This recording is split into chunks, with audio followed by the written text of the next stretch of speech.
Quebec is well known as the French-speaking part of Canada, but before it was a part of the land of Maple Leaf, it was a part of British North America, and before that, New France. Hence its settlement in the 17th century by French speakers who became the Quebecois of today. But given the former British control and their past animosity with the French, why didn't France ever try to retake Quebec for itself? Why did they just leave it to their rival? So France controlled Quebec from its first settlement there in the early 17th century to 1763, and this was the year that France accepted defeat in the 7 Years' War, named so because it lasted for 9 years. As a result of that defeat, Britain took all of France's land east of the Mississippi in order to consolidate its control over North America and give its loyal colonists there, who were loyal, room to expand westward. Some stuff happened, and it wasn't long until British North America saw a rebellion which led to the creation of the United States of America. During the American Revolutionary War, the French got involved, and given Britain's defeat in 1783, why didn't they try to regain their lost land from 20 years prior? Well, there were several reasons. The first was that occupying territory made it much easier to claim, and Britain still held Quebec.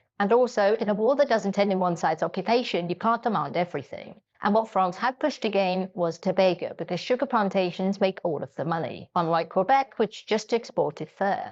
The second reason was that France had largely got what it wanted, and that it wanted to aid the US to make Britain economically weaker, and that had been achieved. There was no sense in pushing too hard and forcing Britain to keep fighting, which would have been expensive. Which brings us to the third reason: money. France was mostly broke at this point, and re-establishing imperial control over a colony that wasn't very lucrative in the first place was quite expensive. So what about after this? As you'll know, the American Revolution wasn't Britain and France's last war. Since the French Revolution and the subsequent Napoleoning of Europe meant that there was plenty of war to be had. France, however, despite Napoleon's many victories, wasn't in a position to invade North America because the Royal Navy was blocking the way, and also Napoleon didn't want to upset the United States. And so, with this knowledge, better plan. Sell Louisiana to them and use the money to fight and defeat as many enemies. And after Napoleon's eventual defeat, there was no more wars between Britain and France, so gaining Quebec that way wouldn't be possible. Furthermore, as time went on, Quebecois and French culture diverged, and the connection between the two became weaker. For example, during World War I, the Quebecois opposed conscription since they had no loyalty to either the British Empire or their French ally.